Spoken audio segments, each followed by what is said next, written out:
पहली बार हमने समझे ऑल्टरनेटिंग करंट, क्या चीज? ऑल्टरनेटिंग करंट की उत्पत्ति वहीं हुई जहां पे अपन ने ईएमआई पढ़ी। याद कर, मैंने एक लूप को घुमाया था, याद है? भूल गया? जब मैंने आपको फैराडेज लॉ पढ़ाया था तो मैंने लिखा था कि जो इंड्यूस्ड ईएमएफ होता है वो होता है माइनस d∅dt। क्या होता है?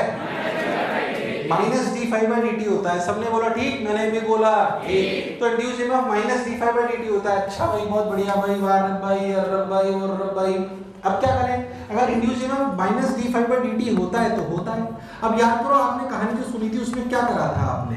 अगर आप बहुत ध्यान से देखो तो वास्तविकता में आपने ऐसे ऐसे ऐसे dot dot dot dot dot dot dot dot dot dot dot dot आपने मैग्नेटिक फील्ड ली थी और आपने बोला था कि अगर उसमें एक लूप ऐसे घुमाया जाए ऐसे, तो याद कर इसके इनिशियल एंगल b और a के बीच का एंगल 0 था। किसी टाइम t पे ओमेगा t था, तो किसी भी टाइम t पे जो इसका फ्लक्स था वो था b पाई r स्क्वायर cos एरिया ले लेता हूं ba cos ओमेगा t। कुछ याद है? भूल गए हो? इंड्यूस्ड ईएमएफ लिखोगे तो आएगा माइनस बी ए, अच्छा कॉस का साइन हो जाएगा तो माइनस माइनस चला जाएगा, तो बी ए ओमेगा साइन ओमेगा टी। सोच के देखो, इसे ई नॉट मान लो तो क्या इक्वेशन आई? ई बराबर E not sine omega T. सोच, मैंने इनिशियल एंगल बी और ए के बीच का 0 लिया था, अगर कुछ और ले लूं फाई वाई तो क्या जनरल इक्वेशन ई बराबर E not sine omega T plus phi हो जाए। इसी तरीके का करंट हमारे घरों पे आता है, इसी तरीके का करंट हमारे, क्योंकि इसी लूप को घुमा घुमा के हम इलेक्ट्रिसिटी जनरेट करते हैं। इसके तरीके भी मैं आपको बता चुका था। इन्हें टरबाइंस कहते हैं। क्या कहते हैं इन्हें? टरबाइंस। इस पे पानी गिरा हो तो भी होगा, भाप गर्म करके डालो, जैसे थर्मल पावर प्लांट। क्या बातें बोल चुका हूँ यार, मुझे लगा नहीं तुम्हें आया। थर्मल पावर प्लांट में कोयले को गर्म करके, कोयले को जलाकर पानी गर्म करके भाप बनाकर इस पे गिराते हैं, ये घूमता है तो इलेक्ट्रिसिटी जनरेट होती है। हाइड्रो पावर प्लांट्स में ऊपर से गिराते हैं तो इलेक्ट्रिसिटी जनरेट होती है। न्यूक्लियर पावर प्लांट्स में न्यूक्लियर एनर्जी से पानी गर्म करके भाप बना के फिर इस पे गिराते हैं, तब भी एनर्जी जनरेट होती है। गलत है जो मैं बोला चमका? विंड मिल्स, उसमें पवन चक्कियां पूरी पूरी चलती हैं, कोई दिक्कत वाली बात नहीं है। तो बेसिकली ये कहानी, एक्चुअली इस कहानी को हमें पढ़ना है। इसे बोलते हैं ऑल्टरनेटिंग सप्लाई। क्या बोलते हैं? ये तो मैंने ईएमआई से लिंक करा। असलियत में एसी सप्लाई। कौन सी सप्लाई? AC supply. जैसे मान लीजिए मैं आपसे बोलूंगी किसी सर्किट में करंट ऐसा है, ध्यान से देखना, ये सर्किट में करंट ऐसा है, ये सर्किट में करंट ऐसा है, कैसा देख,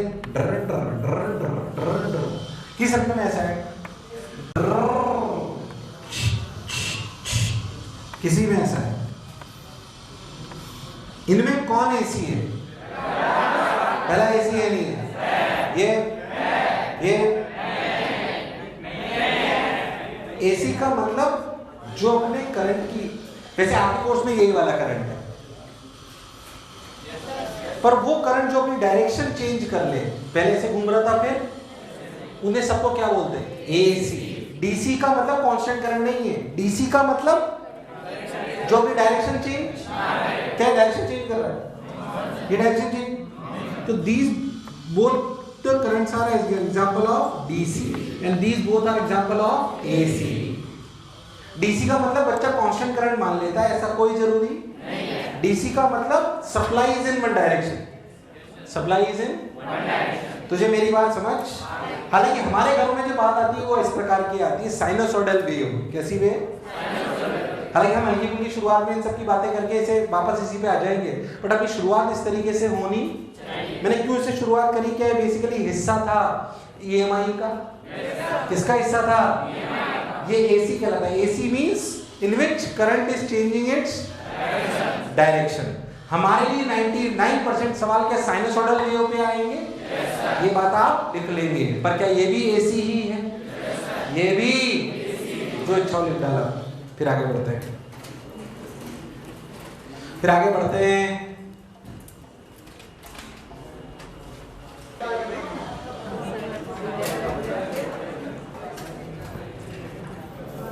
क्या कह रहा है?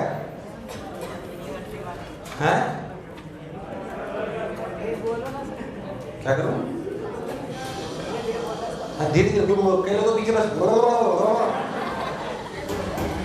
उतार लिया तुम लोगों ने। तो एसी का मतलब जो अपनी डायरेक्शन चेंज कर लो, डीसी का मतलब जो अपनी डायरेक्शन चेंज। हमारे घरों में सप्लाई कैसी आती है? कैसी आती है? अच्छा, पहली बात ये समझ में आया, हमारे घर में सप्लाई आती है एसी। अच्छा, एसी को रिप्रेजेंट कैसे करते हैं सप्लाई को? समोसे। एक डीसी सप्लाई डिनोट करते हैं अपन डीसी सप्लाई को ऐसे, बोलो क्लियर। और एसी सप्लाई को ऐसे डिनोट करते हैं,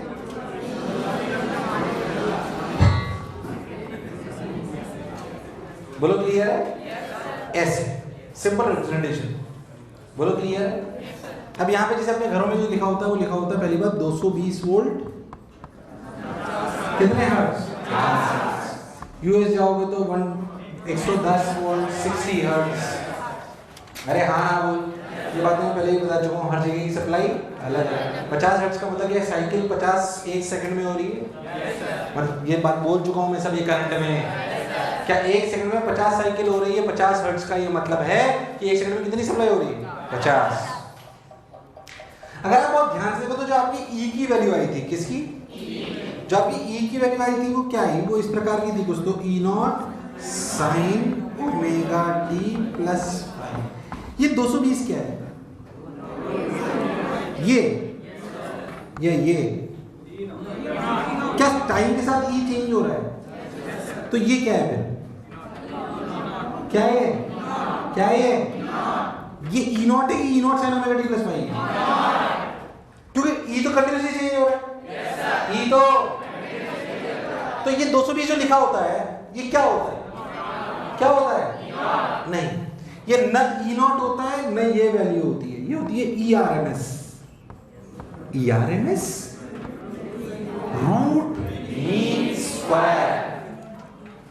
ये कौन सी वैल्यू होती है, आरएमएस वेलोसिटीज पढ़ी होगी, ये वो। अब क्यों होती है उसका कारण बात बताऊं, पहली बार समझाऊंगा लॉजिकली कि ऐसा क्यों होता है, ठीक समझाऊंगा ऐसा क्यों होता है। पहले समझो, जो आपको सप्लाई के नीचे वैल्यू लिखी होती है ना, हमारे घरों में लिखा हो 220 वोल्ट की सप्लाई, वो 220 है क्या, हमारे घरों में क्या इस तरीके की सप्लाई आ रही है, तो उसमें E not sine omega T, क्या वो सप्लाई एक समय पे फिक्स्ड है कि चेंज हो रही है, तो 220 जब चेंज हो रही है 220 क्या है, वो E नॉट है, नहीं इस E नॉट को कहते हैं पीक वैल्यू, क्या कहते हैं, this is known as peak value.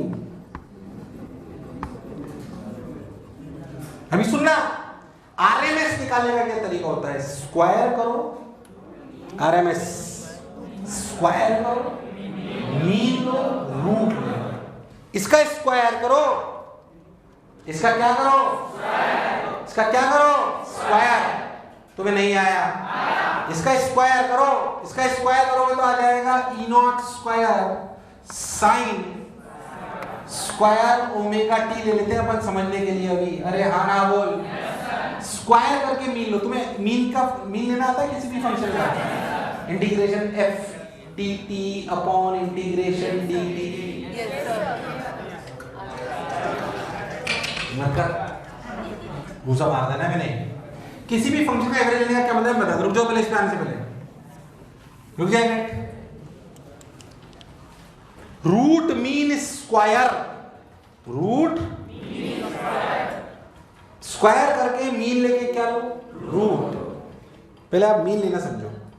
कोई आपसे पूछे कि व्हाट इज आई एवरेज, मान लीजिए मैं तेरे को बोलूं, ध्यान सुनना, कोई आपसे बोले कि आपको I as a function of time T पता है, क्या पता है, आपको बताना है आई एवरेज, तो आप क्या करते हो, आई एवरेज का मतलब total charge flown upon total time, बेकार response, total charge flown upon, समझने से तूने आज तक करा है, टोटल चार्ज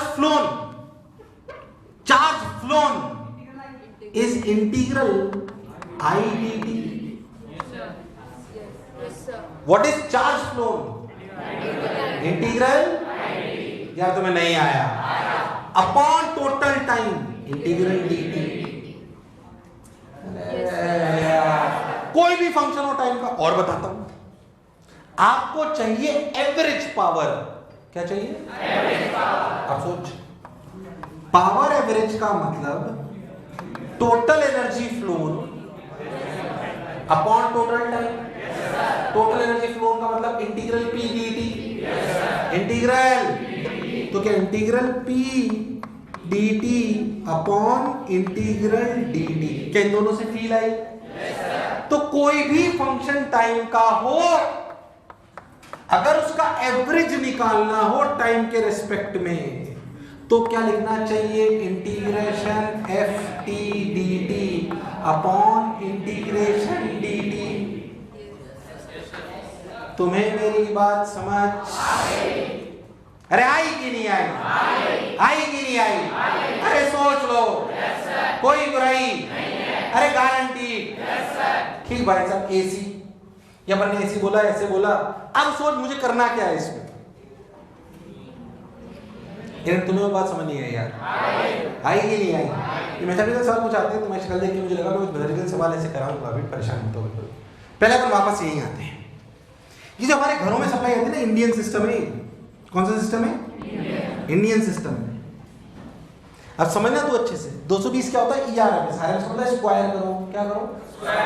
स्क्वायर का मीन लो। स्क्वायर कितना हो पहले बताओ? ये ई स्क्वायर। हमें से ई स्क्वायर का एवरेज निकालना है। किसका एवरेज निकालना है? किसका एवरेज निकालना है? मुझे लगेगा तुम्हें आया। ई स्क्वायर का एवरेज निकालना है। अच्छा सोच के देख, ये जो ग्राफ है बेसिकली इसी की तो एवरेज की बात हो रही है। अगर आप इसके एवरेज की बात करो तो सोच के देख,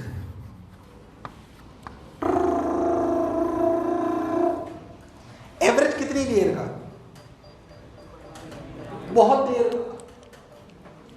पर एक साइकिल में जो एवरेज होगा क्या वही दूसरी में होगा? तो मैं बोलूं इस आई का एवरेज बताओ, इसका मतलब पूछ रहे बहुत देर का एवरेज बताओ। पर बहुत देर की बजाय एक ही साइकिल में निकाल लूं तो बहुत देर का ही हुआ। मैं बोलूं हमारे घरों में सप्लाई आ रही है आई, उसका आई एवरेज बताओ, या आई स्क्वायर एवरेज बताओ, या ई स्क्वायर एवरेज बताओ, या ई एवरेज बताओ। मैं तो कह रहा हूं जो भी आ रहा है, जो भी उसका एक साइकिल में अगर एवरेज निकाल लें क्या बात बन जाएगी? तुझे मेरी बात समझ आई कि नहीं आई? अरे सोच लो। तो क्यों ना इस ई स्क्वायर का एवरेज निकाले? ई स्क्वायर का एवरेज निकालने का तरीका वही, कितना?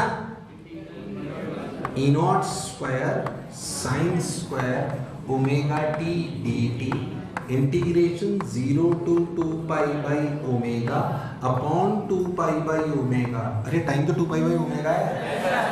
तुम्हें मेरी बात समझ अरे आई कि नहीं आई? अब ध्यान, वैसे तो तुम्हें याद होना चाहिए साइन स्क्वायर का एवरेज होता है हाफ। तुमने केमिस्ट्री में पढ़ा होगा साइन स्क्वायर का एवरेज क्या होता है? आप लोग खुद प्रूव करेंगे, मैं नहीं बताऊंगा। ये वैल्यू निकाल सकते हो? नहीं निकाल सकते?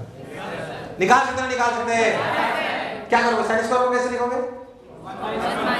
1 minus cos 2 omega t by 2। अरे नहीं आया?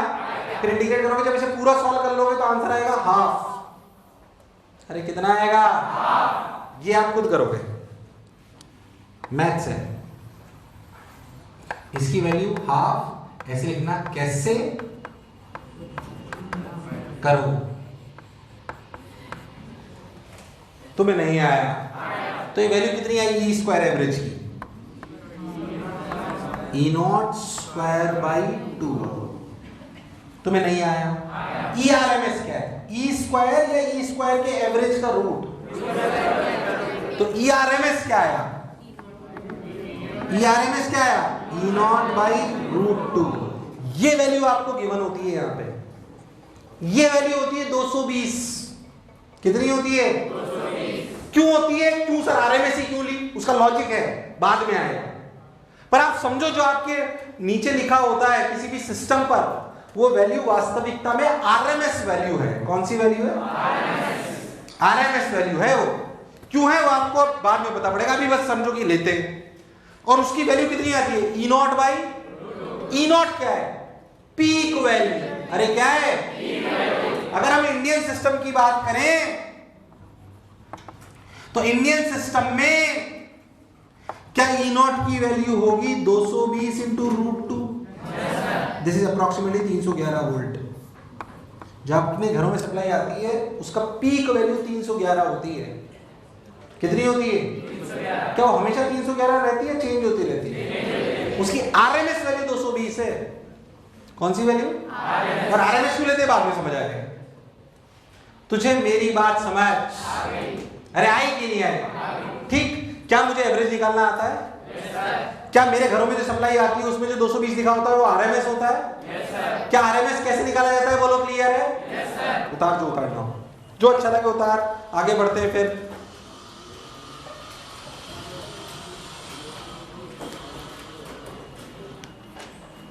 मैं आपको थोड़ी सी बातें और बता देता हूँ और आगे सब चलने से पहले। अरे यार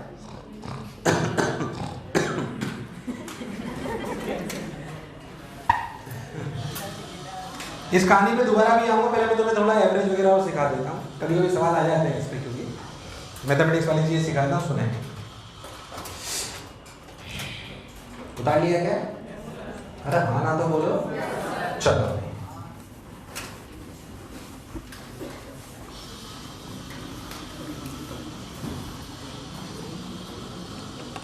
जैसे मान लो मैं आपसे बोलूं, लॉजिकली बोलना, समझे अच्छे से? मान लो मैं आपको पहला सवाल ऐसा आसान दे रहा हूं, थोड़ा सा और आसान दे दो। चलो, वो तो ऐसे एक करंट है, ये ऐसी है नहीं है, पहले बताओ है कि नहीं?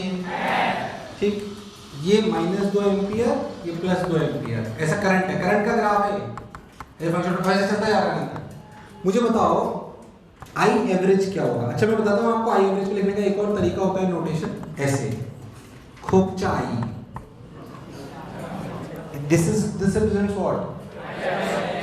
तो ऐसे ही जैसे अगर आपको कभी भी ERMS लिखना हो ना, तो उसको ऐसे भी लिखा जा सकता है, खोपचा ई का, सॉरी, खोपचा ई स्क्वायर का रूट।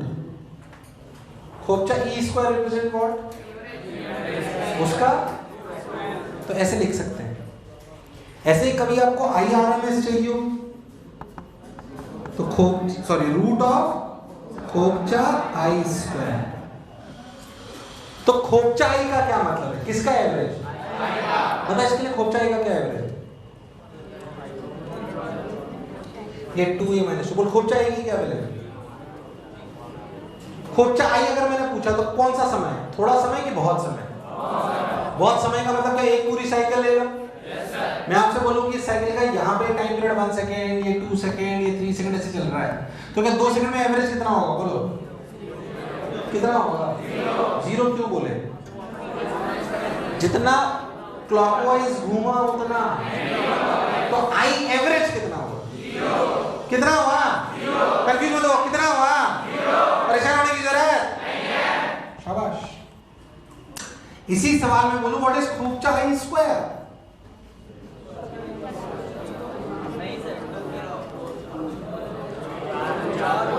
सब लोग बोलेंगे what is I square average? क्या इधर आई स्क्वायर करोगे तब भी 4 आएगा, और इधर आई स्क्वायर करोगे तब भी 4 आएगा? मुझे लगा नहीं तुम्हें आया। अरे आया कि नहीं आया?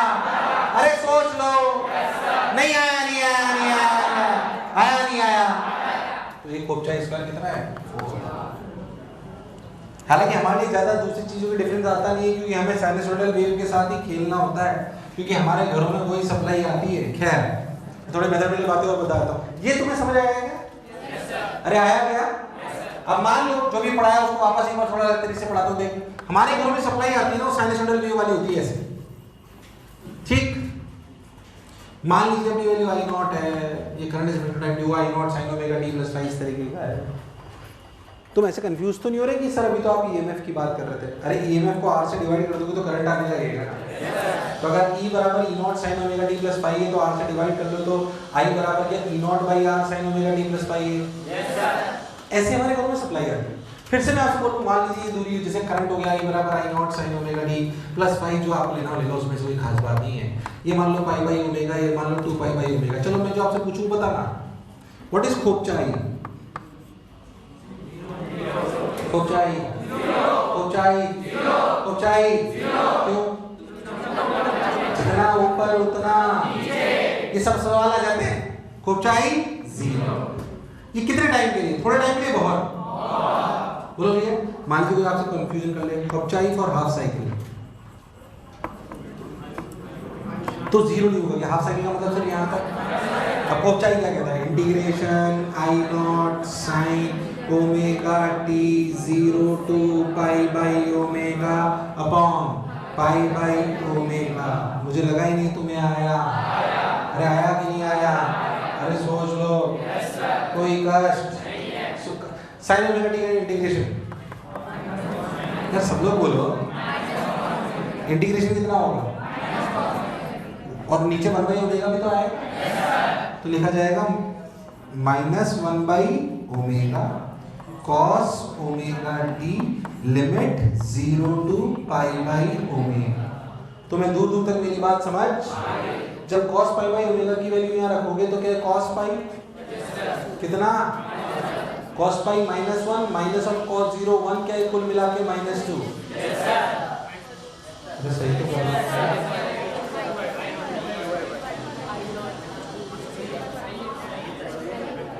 अरे मैं सब सही तो कर रहा हूँ यार, हैं कहाँ, अरे सही तो कर रहा हूँ, तो सही तो कर रहा हूँ। I not sine omega t, तो यहाँ पर क्या I not sine omega t omega by pi minus cos omega t by pi omega के लिए कितनी है, कितनी आई। और यहाँ पे एक चीज में कुछ मिस कर रहे हैं, आई नॉट, बोलो क्लियर।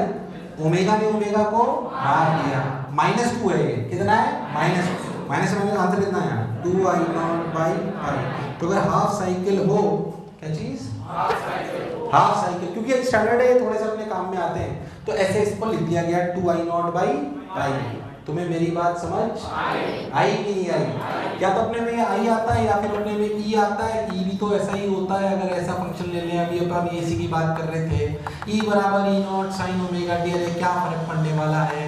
खोपचा ई अगर पूछ ले तो 0 है, खोपचा ई फॉर हाफ साइकिल पूछ ले तो क्या फिर से आ जाएगा 2e0/π। अरे कभी तो हाँ ना बोलो, अरे वही तो एक्सप्रेशन सही है। ए रुक तो जाओ, भी सिक्के चलना चाहिए, हमारे घर में सब ऐसे पढ़ लेना चाहिए। ऐसे ही अगर अभी भी आपने निकाला what is the value of ERMS, अरे अभी भी निकाला E0/E0/, ऐसे अगर इस एक्सप्रेशन में IRMS पूछ लूं तो, अरे क्या पूछ लूं IRMS, तो IRMS के लिए क्या हुई रूट ऑफ खोपचा I² that is equal to क्या E0/√2।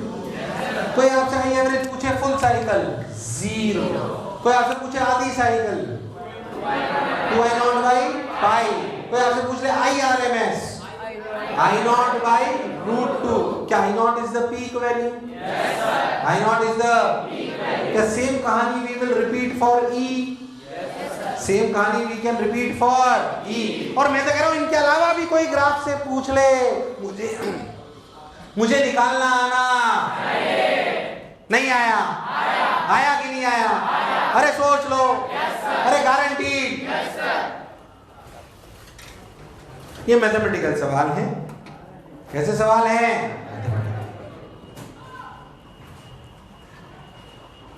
10 मिनट और पढ़ा दूं या छोड़ दूं?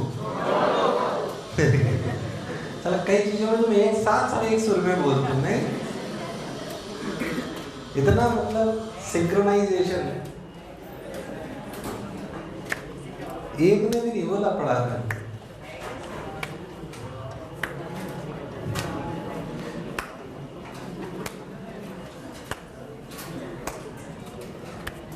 चलो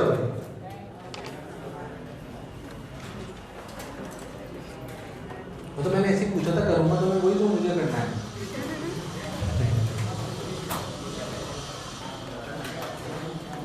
चलो ठीक है,